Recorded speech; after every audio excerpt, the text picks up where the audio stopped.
Pride and Prejudice, by Jane Austen. Chapter 47. "I have been thinking it over again, Elizabeth," said her uncle as they drove from the town, "and really, upon serious consideration, I am much more inclined than I was to judge as your eldest sister does on the matter. It appears to me so very unlikely that any young man should form such a design against a girl who is by no means unprotected or friendless, and who is actually staying in his colonel's family, that I am strongly inclined to hope the best. Could he expect that her friends would not step forward? Could he expect to be noticed again by the regiment after such an affront to Colonel Forster? His temptation is not adequate to the risk." "Do you really think so?" cried Elizabeth, brightening up for a moment. "Upon my word," said Mrs. Gardiner, "I begin to be of your uncle's opinion. It is really too great a violation of decency, honour, and interest, for him to be guilty of. I cannot think so very ill of Wickham. Can you yourself, Lizzie, so wholly give him up as to believe him capable of it?" "Not perhaps of neglecting his own interest, but of every other neglect I can believe him capable, if indeed it should be so. But I dare not hope it. Why should they not go on to Scotland if that have been the case?" "In the first place," replied Mr. Gardiner, "there is no absolute proof that they are not gone to Scotland." "Oh, but their removing from the chaise into a hackney coach is such a presumption, and besides, no traces of them were to be found on the Barnet road." "Well, then, supposing them to be in London, they may be there, though for the purpose of concealment, for no more exceptional purpose. It is not likely that money should be very abundant on either side, and it might strike them that they could be more economically, though less expeditiously, married in London than in Scotland." "But why all this secrecy? Why any fear of detection? Why must their marriage be private? Oh, no, no, this is not likely. His most particular friend, you see, by Jane's account, was persuaded of his never intending to marry her. Wickham will never marry a woman without some money. He cannot afford it. And what claims has Lydia? What attraction has she beyond youth, health, and good humour that could make him, for her sake, forego every chance of benefiting himself by marrying well? As to what restraint the apprehensions of disgrace in the corps might throw on a dishonourable elopement with her, I am not able to judge, for I know nothing of the effects that such a step might produce. But as to your other objection, I am afraid it will hardly hold good. Lydia has no brothers to step forward, and he might imagine from my father's behaviour, from his indolence and the little attention he has ever seemed to give to what was going forward in his family, that he would do as little, and think as little about it, as any father could do in such a matter." "But can you think that Lydia is so lost to everything but love of him, as to consent to live with him on any terms other than marriage?" "It does seem, and it is most shocking indeed," replied Elizabeth with tears in her eyes, "that a sister's sense of decency and virtue in such a point could admit of doubt. But really I know not what to say. Perhaps I am not doing her justice. But she is very young.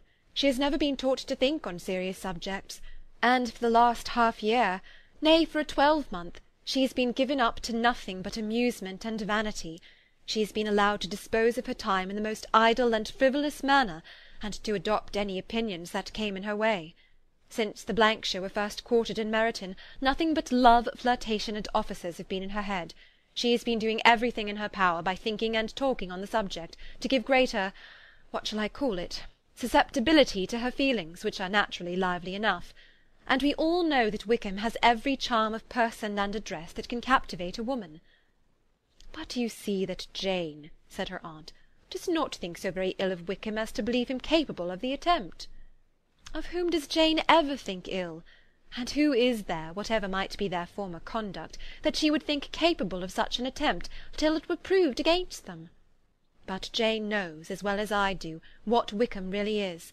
We both know that he has been profligate in every sense of the word, that he has neither integrity nor honour, that he is as false and deceitful as he is insinuating." "And do you really know all this?" cried Mrs. Gardiner, whose curiosity as to the mode of her intelligence was all alive. "I do indeed," replied Elizabeth, colouring.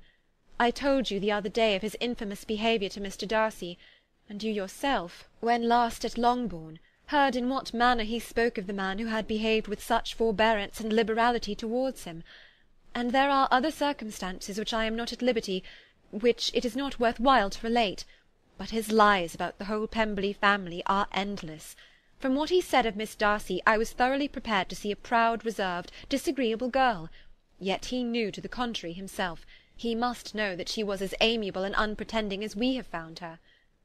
But does Lydia know nothing of this? Can she be as ignorant of what you and Jane seem so well to understand? Oh, yes, that is the worst of it all. Till I was in Kent, and saw so much both of Mr. Darcy and his relation Colonel Fitzwilliam, I was ignorant of the truth myself, and when I returned home, the Blankshire was to leave Meryton a week or fortnight's time. As that was the case, neither Jane, to whom I related the whole, nor I thought it necessary to make our knowledge public.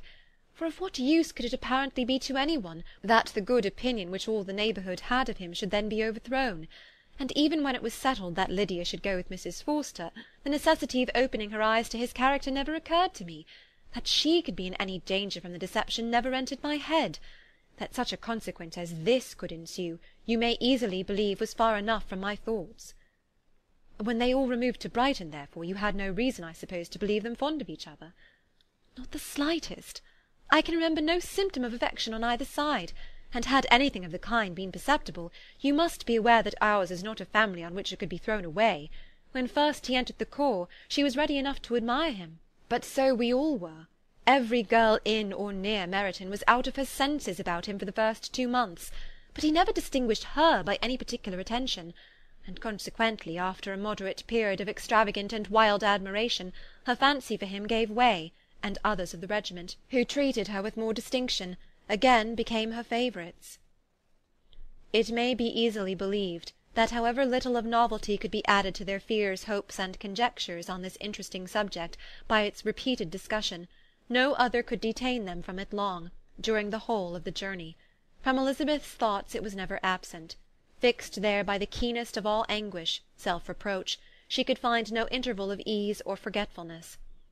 They travelled as expeditiously as possible, and sleeping one night on the road, reached Longbourn by dinner-time the next day.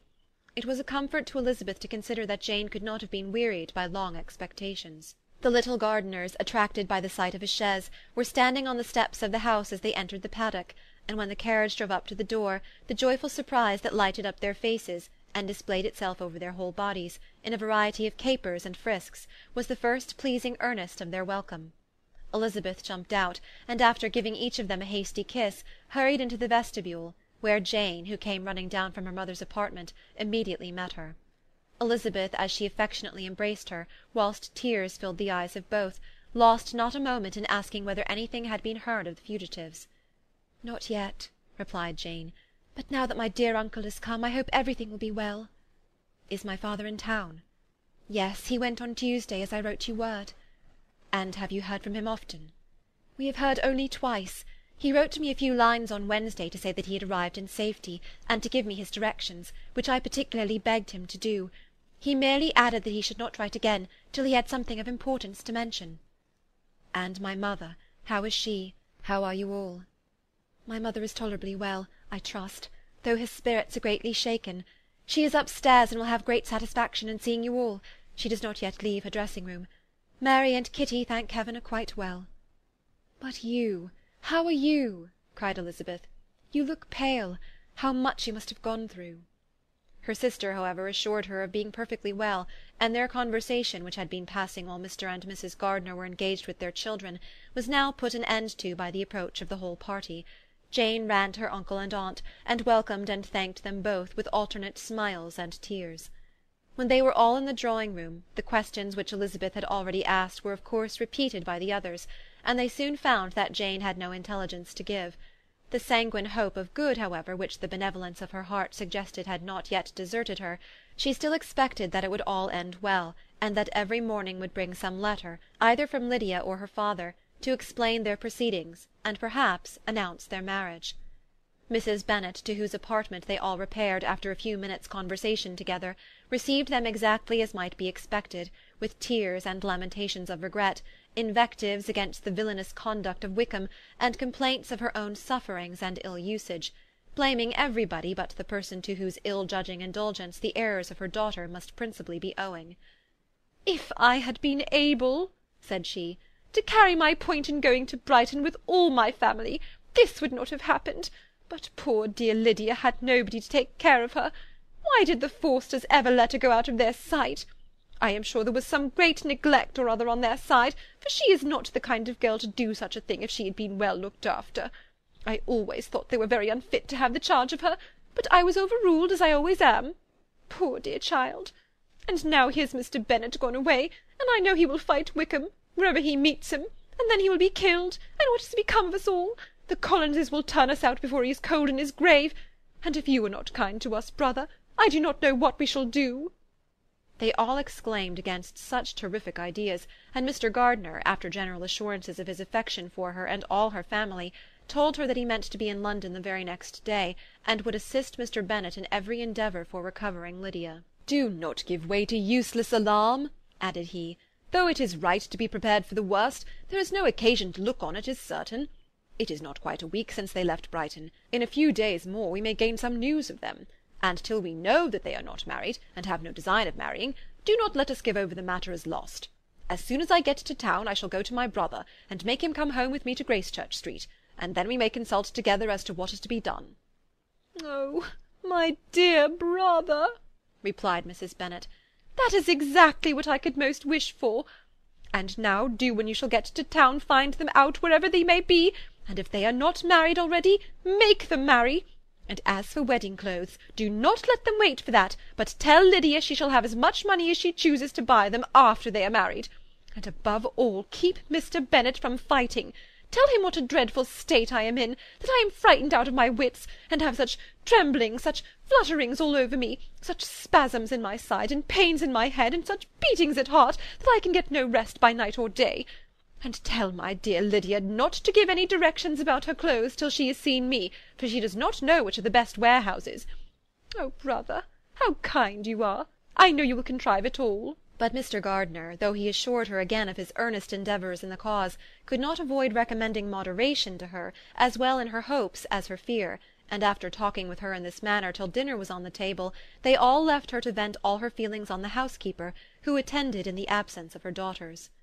Though her brother and sister were persuaded that there was no real occasion for such a seclusion from the family, they did not attempt to oppose it, for they knew that she had not prudence enough to hold her tongue before the servants, while they waited at table, and judged it better that one only of the household, and the one whom they could most trust, should comprehend all her fears and solicitude on the subject. In the dining-room they were soon joined by Mary and Kitty, who had been too busily engaged in their separate apartments to make their appearance before. One came from her books, and the other from her toilette. The faces of both, however, were tolerably calm, and no change was visible in either, except that the loss of her favourite sister, or the anger which she had herself incurred in this business, had given more of fretfulness than usual to the accents of Kitty. As for Mary, she was mistress enough of herself to whisper to Elizabeth, with a countenance of grave reflection, soon after they were seated at table, "This is a most unfortunate affair, and will probably be much talked of. But we must stem the tide of malice, and pour into the wounded bosoms of each other the balm of sisterly consolation." Then, perceiving Elizabeth had no intention of replying, she added, "Unhappy as the event must be for Lydia, we may draw from it this useful lesson, that loss of virtue in a female is irretrievable, that one false step involves her in endless ruin, that reputation is no less brittle than it is beautiful, and that she cannot be too much guarded in her behaviour towards the undeserving of the other sex." Elizabeth lifted up her eyes in amazement, but was too much oppressed to make any reply. Mary, however, continued to console herself with such kind of moral extractions from the evil before them. In the afternoon, the two elder Miss Bennets were able to be for a half-hour by themselves, and Elizabeth instantly availed herself of the opportunity of making any inquiries which Jane was equally eager to satisfy. After joining in general lamentations over the dreadful sequel of this event, which Elizabeth considered as all but certain, and Miss Bennet could not assert to be wholly impossible, the former continued the subject by saying, "But tell me all and everything about it which I have not already heard. Give me further particulars. What did Colonel Forster say? Had they no apprehension of anything before the elopement took place? They must have seen them together for ever." "Colonel Forster did own that he had often suspected some partiality, especially on Lydia's side, but nothing to give him any alarm. I am so grieved for him. His behaviour was attentive and kind to the utmost. He was coming to us in order to assure us of his concern, before he had any idea of their not being gone to Scotland. When that apprehension first got abroad, it hastened his journey." "And was Denny convinced that Wickham would not marry? Did he know of their intending to go off? Had Colonel Forster seen Denny himself?"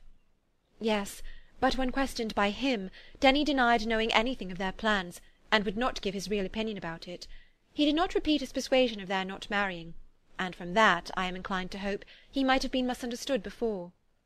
"And till Colonel Forster came himself, not one of you entertained a doubt, I suppose, of their being really married?" "How was it possible that such an idea should enter our brains? I felt a little uneasy, a little fearful of my sister's happiness with him in marriage, because I know that his conduct had not been always quite right. My father and mother knew nothing of that. They only felt how imprudent a match it must be. Kitty then owned, with a very natural triumph on knowing more than the rest of us, that in Lydia's last letter she had prepared her for such a step. She had known, it seems, of their being in love with each other many weeks." "But not before they went to Brighton?" "No, I believe not." "And did Colonel Forster appear to think well of Wickham himself? Does he know his real character?" "I must confess that he did not speak so well of Wickham as he formerly did.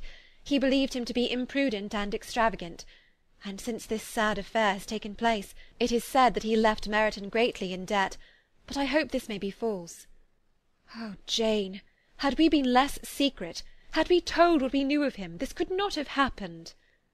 "Perhaps it would have been better," replied her sister, "but to expose the former faults of any person without knowing what their present feelings were seemed unjustifiable.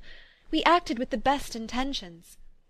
"Could Colonel Forster repeat the particulars of Lydia's note to his wife?" "He brought it with him for us to see." Jane then took it from her pocket-book, and gave it to Lydia. These were the contents. "My dearest Harriet, you will laugh when you know where I am gone, and I cannot help laughing myself at your surprise to-morrow morning, as soon as I am missed. I am going to Gretna Green, and if you cannot guess with who, I shall think you a simpleton, for there is but one man in the world I love, and he is an angel. I should never be happy without him, so think it no harm to be off.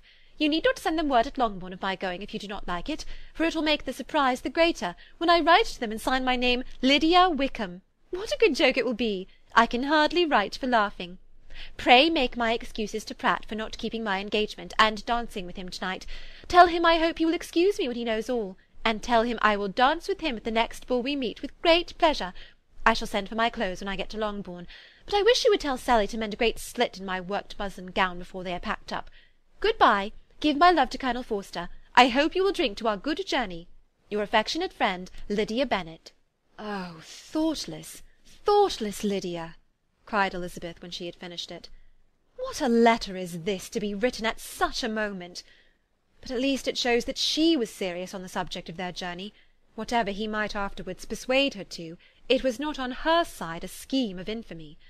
My poor father, how he must have felt it! I never saw anyone so shocked. He could not speak a word for full 10 minutes. My mother was taken ill immediately, and the whole house in such confusion." "Oh, Jane," cried Elizabeth, "was there a servant belonging to it who did not know the whole story before the end of the day?" "I do not know. I hope there was. But to be guarded at such a time is very difficult. My mother was in hysterics, and though I endeavoured to give her every assistance in my power, I am afraid I did not do so much as I might have done. But the horror of what might possibly happen almost took from me my faculties. Your attendance upon her has been too much for you. You do not look well. Oh, that I had been with you! You have had every care and anxiety upon yourself alone." "Mary and Kitty have been very kind, and would have shared in every fatigue, I am sure, but I did not think it right for either of them. Kitty is slight and delicate, and Mary studies so much that her hours of repose should not be broken in on. My Aunt Phillips came to Longbourn on Tuesday after my father went away, and was so good as to stay till Thursday with me. She was of great use and comfort to us all. And Lady Lucas has been very kind. She walked here on Wednesday morning to condole with us, and offered her services, or any of her daughters, if they should be of any use to us." "She had better have stayed at home," cried Elizabeth. "Perhaps she meant well, but under such a misfortune as this, one cannot see too little of one's neighbours. Assistance is impossible, condolence insufferable. Let them triumph over us at a distance, and be satisfied." She then proceeded to inquire into the measures which her father had intended to pursue while in town for the recovery of his daughter. "He meant, I believe," replied Jane, "to go to Epsom, the place where they last changed horses, see the postillions, and try if anything could be made out from them. His principal object must be to discover the number of the hackney coach which took them from Clapham. It had come with a fare from London, and as he thought that the circumstance of a gentleman and ladies removing from one carriage into another might be remarked, he meant to make inquiries at Clapham. If he could anyhow discover at what house the coachman had before set down his fare, he determined to make inquiries there, and hoped it might not be impossible to find out the stand and number of the coach. I do not know of any other designs that he had formed, but he was in such a hurry to be gone, and his spirits so greatly discomposed, that I had difficulty in finding out even so much as this. Chapter 47